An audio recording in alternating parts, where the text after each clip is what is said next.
So welcome all. तो इस video से हम एक नया कोर्स स्टार्ट करने वाले हैं और उस कोर्स का नाम है थ्योरी ऑफ मशीन। तो देखो, थ्योरी ऑफ मशीन एक काफ़ी ब्रॉड कोर्स है और जो एआईटी का सिलेबस है उस उसमें काफ़ी कंसाइज करके आई वुड से प्रेजेंट किया गया है। और हमारे जो इनफैक्ट जो सब्जेक्ट का नाम है उसका भी नाम देखोगे तो वो है मैकेनिज़्म एंड मशीनरी, ठीक है। और जो हमारी फर्स्ट यूनिट का नाम है वो फंडामेंटल्स ऑफ मैकेनिज़्म है। तो ये सब जो है ये सब बिग कोर्स के अंदर आते हैं, जो है थ्योरी ऑफ मशीन्स, ठीक है। तो थ्योरी ऑफ मशीन्स है क्या एक्चुअली? तो इसमें अगर तुम देखोगे व्हाट सबसे पहले आता है कि क्या है थ्योरी ऑफ मशीन। तो थ्योरी ऑफ मशीन्स हमें मशीन्स के बारे में बताता है कि जो हर एक मशीन्स हैं वो एक्चुअल में काम कैसे करते हैं। अब मान लो कि तुम्हारे पास ऐसे इंजन है, ठीक है। वो एंड प्रोडक्ट क्या दे रहा है? एंड प्रोडक्ट उसका क्या है इस इंजन की कि वो व्हील को रोटेट कर रहा है। लेकिन तुम उसको करने के लिए कर क्या रहे हो? उसमें तुम एक फ्यूल डाल रहे हो। वो पूरा फ्यूल को वो कैसे कन्वर्ट कर रहा है और ट्रांसमिट कर रहा है उसके व्हील के रोटेशन पावर में, ये पूरा एक मशीन कर रहा है, ठीक है। तो उसको समझने के लिए तुम्हें मशीन्स के बारे में पढ़ना पड़ेगा। दूसरा क्वेश्चन आता है, ठीक है, अगर हमें मशीन्स के बारे में जानना है तो हमें ये पढ़ना पड़ेगा, लेकिन इम्पॉर्टेंट क्यों है? Why there is need to study theory of machine? तो इसका मैं आंसर ऐसे कर सकता हूँ कि कोई भी मशीन है, ठीक है, अब तुम उसको पढ़ती क्यों? क्योंकि अब मान लो कि अभी तो जो मशीन्स और मैकेनिज़्म है वो काफ़ी ऑप्टिमम है, लेकिन फिर भी देयर इज़ अ वे कि तुम उसमें कुछ इम्प्रूवमेंट ला सको। और तुम उसको पढ़ोगे, एनालाइज करोगे, तो there is a chance that you may found that this thing can be done more optimally. और अगर मान लो कि इंजन में तुमने कुछ ऐसा तरीका कर लिया, ढूंढ लिया, जिसमें जो फ्यूल का है वो बहुत अच्छे से कन्वर्ट हो रहा है फ्यूल, तो उससे क्या होगा कि फ्यूल बचेगा। तो इसलिए हम चीज़ों को स्टडी करते हैं ताकि तुम अपनी एंड से कुछ कंट्रीब्यूट कर सको, है ना। और वर्ड का भी आंसर मैंने दे दिया, सॉरी मैं बीच बीच में खास रहा हूँ, काफ़ी इरिटेटिंग है ये, आई नो। एंड स्टार्ट करते हैं थ्योरी ऑफ मशीन्स में। सबसे पहले मशीन से स्टार्ट करते हैं, ठीक है। तो मशीन की डेफिनेशन देखो, मशीन क्या हो सकता है? एक मैकेनिज़्म हो सकता है या combination of mechanism that transmit both motion and power to perform useful work. इसमें दो तीन चीज़ें इंपॉर्टेंट है। पहली इंपॉर्टेंट चीज़ क्या है कि मशीन बना किससे है? या तो मैकेनिज़्म से बना है या कॉम्बिनेशन ऑफ मैकेनिज़्म से बना है।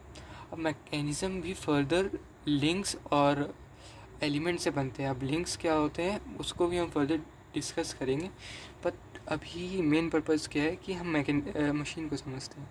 तो मशीन एक ऐसी चीज़ है जो क्या करती है? मोशन को ट्रांसमिट करती है, ठीक है। मोशन को ट्रांसमिट करती है और उसके साथ साथ पावर को ट्रांसमिट करती है। मोशन और पावर को तुम ऐसे समझ कर सकते हो, जैसे मान लो कि एक पुली है, ठीक है। पुली क्या करता है? पुली जो मोशन को ट्रांसमिट नहीं करता, लेकिन डायरेक्शन ऑफ मोशन को चेंज करता है। मान लो कि तुम वेल से पानी निकाल रहे हो, तो तुम रोप को किसी और डायरेक्शन में खींच रहे हो, और जो जो दूसरा रोप है बकेट वाला, वो वर्टिकली अपलिफ्ट हो रहा है ना। तो मतलब पुली भी एक तरीके का मशीन है जो मोशन की डायरेक्शन को चेंज कर रहा है, ठीक है। और मोशन ट्रांसमिट कैसे होता है? मोशन की ट्रांसमिशन का एग्जांपल तुम अपने बाइसिकल के पेडल से ले सकते हो। बाइसिकल में जब तुम पेडल करते हो तो जो तुम्हारा पेडल मोशन है वो तुम्हारे पीछे वाले व्हील्स तक जो तुम्हारे पेडल का मोशन है वो पीछे वाले व्हील्स तक तुम्हारा जाता है।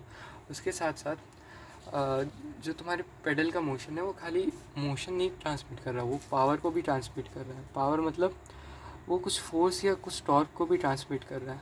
मतलब वो खाली घुमा नहीं रहा, जो तुमने फोर्स लगाई है अपने पेडल में, वो जो फोर्स वो पीछे वाले टायर तक ट्रांसमिट हो रही है, तो उसको हम पावर ट्रांसमिशन बोलते हैं, ठीक है। और देखो मशीन का हमने दो काम देखा अभी, ट्रांसमिशन ऑफ मोशन और ट्रांसमिशन ऑफ पावर। इसके साथ साथ वो मोशन को एनर्जी को भी ट्रांसफॉर्म कर सकता है। जैसे मशीन, एक एग्जांपल मैं बताऊंगा आईसी इंजन का ही। आईसी इंजन क्या है, आईसी इंजन में हम फ्यूल यूज़ करते हैं। फ्यूल में क्या है कि केमिकल एनर्जी है, केमिकल एनर्जी को वो मैकेनिकल एनर्जी में चेंज कर रहा है। तो मशीन का एग्जांपल, मशीन के तुमने फीचर्स देख लिए, वो क्या क्या कर सकता है। मोशन को ट्रांसमिट कर सकता है। एग्जांपल क्या हो गया इसका, कि तुम बाइसिकल के पेडल का एग्जांपल दे सकते हो। तुम पेडल पे अपना रोटेटरी मोशन डालते हो और पीछे चेन के थ्रू वो मोशन ट्रांसमिट हो रहा है और व्हील में जाके वो मोशन ट्रांसमिट हो रहा है। उसके साथ साथ पावर भी ट्रांसमिट हो रहा है। अगर तुमसे कोई पूछेगा कि कैसे मशीन्स एनर्जी को ट्रांसफॉर्म करते हैं, तुम उसमें आईसी इंजन का एग्जांपल दे सकते हो, ठीक है। और मशीन बनता कैसे है इसके बारे में हम डिस्कस करेंगे। बेसिकली मशीन्स लिंक से बनता है, और वो लिंक्स कैसी होती है उसकी भी कुछ प्रॉपर्टीज़ होती है लिंक्स की, और लिंक क्या होती है उससे पहले वो भी डिस्कस करना पड़ेगा। और मैंने बोला था कि मशीन्स लिंक से बनता है, और लिंक फर्दर कंबाइन होकर एक मैकेनिज़्म बनाते हैं। और एक मशीन एक सिंपल मैकेनिज़्म भी हो सकता है, या कॉम्बिनेशन ऑफ मैकेनिज़्म हो सकता है। तो तुम फ्लो को समझो। फ्लो क्या है, फ्लो लिंक है, लिंक से स्टार्ट होता है, लिंक मैकेनिज़्म बनाता है। बहुत सारे लिंक मिलेंगे तो मतलब ऐसे तो पेयर्स होता है और चेन होता है, लेकिन अभी के लिए एक ब्रॉडली क्लासीफाई करोगे तो पहले लिंक होगा, उसके बाद मैकेनिज़्म होगा।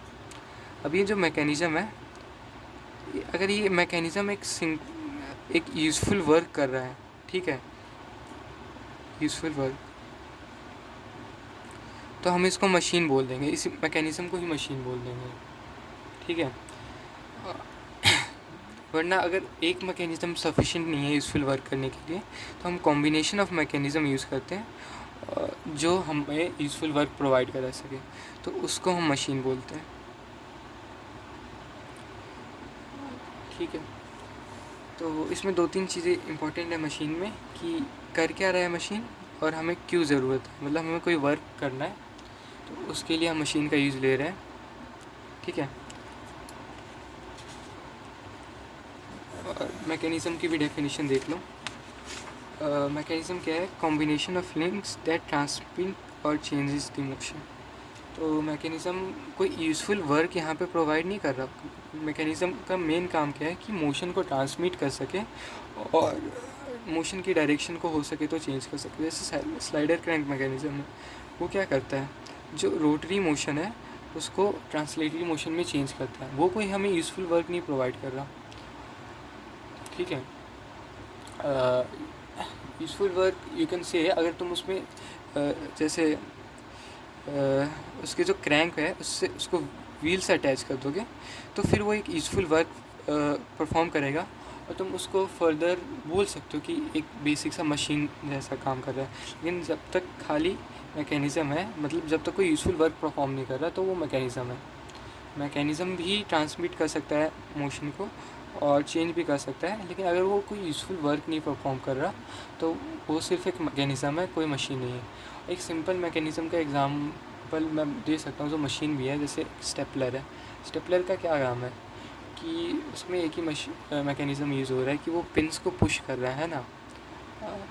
वो मतलब क्या होता है मैकेनिज़्म में, एक उसका अगर मैं बात करूँ तो ऐसा ऊपर से हम पुश करते हैं, नीचे एक ऐसे शार्प सा एज होता है जो मतलब अपने पूरे फोर्स को एक जगह पे कंसंट्रेट कर देता है, और यहाँ पे पिन्स रहते हैं ना, वो पिन किसी एक पिन पे ऐसे प्रेस करता है और वो पिन आगे आगे की ओर पुश हो जाती है। तो इसमें क्या है कि एक ही मोशन हो रहा है कि फोर्स का मतलब ये बस ट्रांसमिशन कर रहा है और कुछ नहीं कर रहा। तो ये एक मैकेनिज़्म है जिसको हम तुम एक मशीन भी बोल सकते हो। आई नो ये कुछ ज़्यादा अच्छा एग्जांपल नहीं था, फिर भी बस जो मेरे दिमाग में आया मैंने बता दिया तुमको। तो ठीक है, दो चीज़ें यहाँ पे हमने क्लियर कर ली, मशीन और मैकेनिज़्म। इसके आगे देखते हैं तो इस पूरे यूनिट में हम जो डील करने वाले हैं, बेसिकली हम काइनेमेटिक्स ऑफ मशीन पढ़ने वाले हैं, ठीक है। काइनेमेटिक्स ऑफ मशीन्स क्या होता है, जिसमें तुम जो मशीन्स है उसके मोशन के साथ ही डील करोगे। इसके ऊपर लगने वाली फोर्सेस हैं, उससे तुम्हें कुछ फ़र्क नहीं पड़ने वाला। मतलब फोर्स को तुम इग्नोर करोगे और तुम स्टडी करोगे कि ये एक्चुअली में मोशन इसका होने कैसे वाला। और डायनेमिक्स ऑफ मशीन क्या होता है, जो फोर्सेस को स्टडी करता है। ये फर्दर डिवाइडेड है, काइनेटिक्स में डिवाइडेड है और स्टैटिक्स में डिवाइडेड है। इसको हम फर्दर यूनिट्स में पढ़ेंगे, तो इसको ज़्यादा डिस्कस करने की ज़रूरत नहीं है। मेनली काइनेमेटिक्स ऑफ मशीन को जान लो कि इसमें हम स्टडी ऑफ मोशन करते हैं without consideration of motion. Cut रहा होगा शायद, sorry, without consideration of force. Not motion की तो स्टडी करनी है, हमें फोर्स को कंसिडर नहीं करना। फोर्स के मतलब ये काफ़ी आसान होता है अगर तुम्हें खाली मोशन को स्टडी करना है। अब फोर्स को इंक्लूड करते हैं तो चीज़ें थोड़ी डिफ़िकल्ट होती हैं, वो नेक्स्ट यूनिट से हम डिस्कस करेंगे। तो मैं बोल रहा था कि जो मशीन होती है या मैकेनिज़्म होता है वो लिंक से बने रहते हैं। और ये लिंक क्या होता है, लिंक ऐसे डिफाइन है, देखो,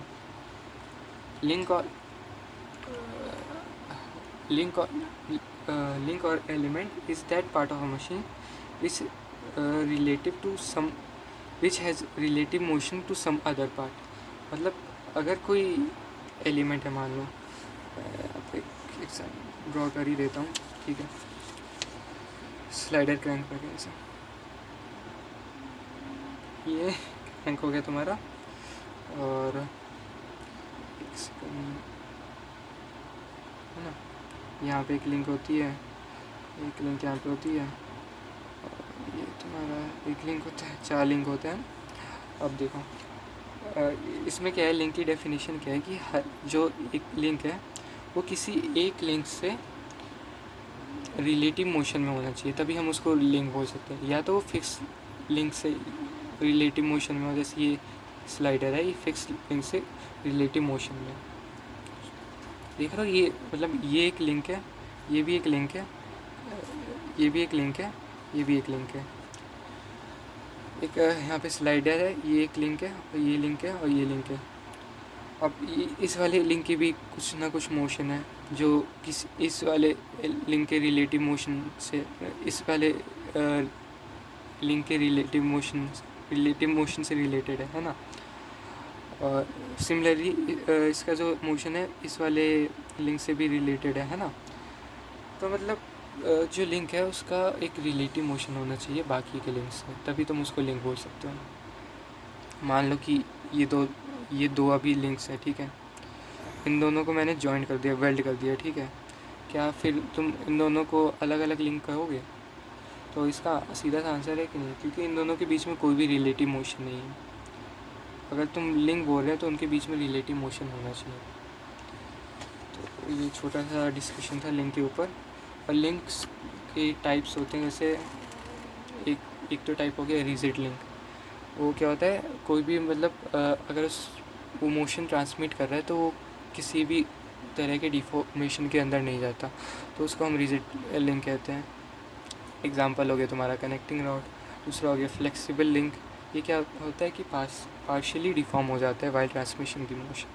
उसका एग्जांपल क्या हो गया, बेल्ट हो गया। जैसे बेल्ट जब ट्रांसमिट करता है मोशन को, उस पर फोर्स उस पर जो कैसे स्ट्रेन या स्ट्रेन ना, ठीक है, जो भी है, मतलब बेल्ट में तुमने उसका मतलब डिफॉर्मेशन देखा ही होगा जब वो मोशन को ट्रांसमिट करता है। तीसरा हो गया फ्लूइड लिंक। फ्लूइड लिंक क्या होता है, जैसे जिसमें हम फ्लूइड को एज अ लिंक यूज़ करते हैं। जैसे इसका अच्छा एग्जांपल हाइड्रोलिक्स हो गया। हाइड्रोलिक्स क्या करते हैं, फ्लूइड को यूज़ करते हैं to transmit the you can say force और पावर, है ना, ब्रेक्स में या हाइड्रोलिक लिफ्ट्स में, उसमें फ्लूइड का यूज़ करते हैं। तो इतना ही था। आई थिंक मैंने थोड़ा सा रस किया है, बट कोशिश मेरी यही है कि जो भी है उसको कम से कम टाइम में कवर किया जाए, अपना जो भी टॉपिक है। तो इसमें मेनली मशीन्स और मैकेनिज़्म के बारे में हमने डिस्कस किया और हमने लिंक का एक आइडिया लिया, ठीक है। इसके आगे हम जो है ना काइनेमेटिक पेयर्स के बारे में डिस्कस करने वाले हैं, उसके टाइप्स डिस्कस करेंगे। और ये वाला जो टॉपिक है, you can say that it's not much relevant to our syllabus, but it's important to discuss because base बनाना ज़रूरी है ना। हम मतलब कोई भी चीज़ अगर पढ़ रहे हैं, क्यों पढ़ रहे हैं, तो उसका आंसर देता है ये video. So thanks for watching.